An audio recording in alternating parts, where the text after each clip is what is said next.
Hello Gopalganj, কি অবস্থা সবার? শুনলাম 10 তারিখে নাকি গোপালগঞ্জে একটা ফাটাফাটি হবে।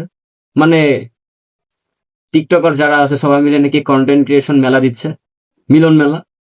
তো এটা কি আসলে কন্টেন্ট ক্রিয়েশন মিলন মেলা হচ্ছে নাকি অন্য কিছু হচ্ছে? আজকের ভিডিওতে এটা একটু লাড়াচাড়া দিব। বেশি বড় আকার হবে না ভিডিওটা আর কি। এখন আমার জানা মতে গোপালগঞ্জে এমন কোনো কন্টেন্ট ক্রিয়েটর নাই যাদেরকে নিয়ে আপনার মিলন মেলা অনুষ্ঠানে যাওয়া লাগবে।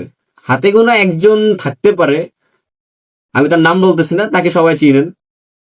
তো উনি ব্যতীত বাকি যারা আছে এরা কি আসলে কন্টেন্ট ক্রিয়েটর? এই টিকটকে যারা মুজরামি করে, ছাপড়িপনা করে, তারপরে এই যে আপনার সন্ধে সন্ধে কথা বলে, এডিটিং জানে না, এরাই কি কন্টেন্ট ক্রিয়েটর? আর এদেরকে নিয়ে কি ফেস্টিভ্যাল করা হচ্ছে? তাও আবার কোথায়? জলাশয়। জলাশয়টা একটা রেস্টুরেন্ট বা রিসোর্ট যেটা বলেন না কেন, এটা উলপুরে। এটা ঈদের দিন উদ্বোধন করা হয়েছে। এন্ট্রি ফি 400 টাকা। এখন ওইখানের এন্ট্রি ফি 400 টাকা, আবার এই যে কন্টেন্ট ক্রিয়েশন মেলার এন্ট্রি ফি এটাও 400 টাকা। এটা কিন্তু একজনের জন্য 400 টাকা, বাট দুজনের জন্য 800 টাকা। কিন্তু ওইখানে প্রবেশ করার জন্য 400 টাকা দিতে হচ্ছে, বিষয়টা কিন্তু এমন না।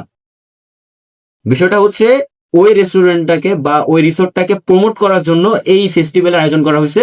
গোপালগঞ্জের 5টা থানা থেকে কন্টেন্ট ক্রিয়েটর যারা করে বা কন্টেন্ট ক্রিয়েটর যারা আছে, যাদেরকে দাবি করা হচ্ছে এরা কন্টেন্ট ক্রিয়েটর, এরা সবাই মিলে এক হচ্ছে।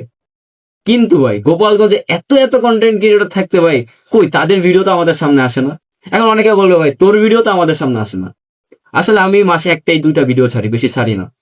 এখন তো বলবে যে কিরে তুই তো ভিডিও করতেই পারিস না, তাহলে কেমনে যাবে? আসলে আগলামি সাগলামি করতে জানি না। ভিডিও যেটা দিব একটাই দিব, হইলে ফর ইউ, নইলে নাই। ঠিক আছে? এখন মেন পয়েন্টে আসি। এই যে কন্টেন্ট ক্রিয়েশন যে মেলাটার কথা বলা হচ্ছে, এটা তো হওয়া উচিত ছিল আপনার শিল্পকলা একাডেমিতে, কারণ ওইখানে সবাই নিজের প্রতিভা প্রকাশ করে। ঠিক আছে? তো ওইখানে না হয়ে রেস্টুরেন্টে কেন হচ্ছে? গোপালগঞ্জে আরো ভালো রেস্টুরেন্ট আছে, আরো ভালো রিসোর্ট আছে। যেমন একটা প্রোগ্রাম করার জন্য কিন্তু অ্যান্টালিয়া রিসোর্টটা অনেক সুন্দর। ঠিক আছে? এখন কেউ একজন বলবে যে ভাই আপনি তো অ্যান্টেলিয়া প্রমোট করতেছেন। না, আমি অ্যান্টেলিয়া প্রমোট করতেছি না। আমি মূলত বলতেছি যে এইখানে এই যে কন্টেন্ট ক্রিয়েশন মেলা, এই মেলা আসলে কিচ্ছু না ভাই। এইখানে হচ্ছে মূলত এই যে আগলামি সাগলামি টিকটক যারা করে, যে কদিন আগে মিনি কক্সবাজার ভাইরাল হয়েছিল যেমন, ঠিক আছে, এরা মিলে ওই জিনিসটাকে আর কি তুলে ধরার চেষ্টা করবে যে গোপালগঞ্জে এমন একটা রেস্টুরেন্ট হয়েছে, এখানে একটা মেলা হয়েছিল, এতটুকুই ভাই। এছাড়া আর কিচ্ছু না, বিশ্বাস করেন, আর কিচ্ছু না। তো খুদায় নিজের টাইম ওয়েস্ট না করে ভিডিওটা দেখার জন্য অনেক ধন্যবাদ।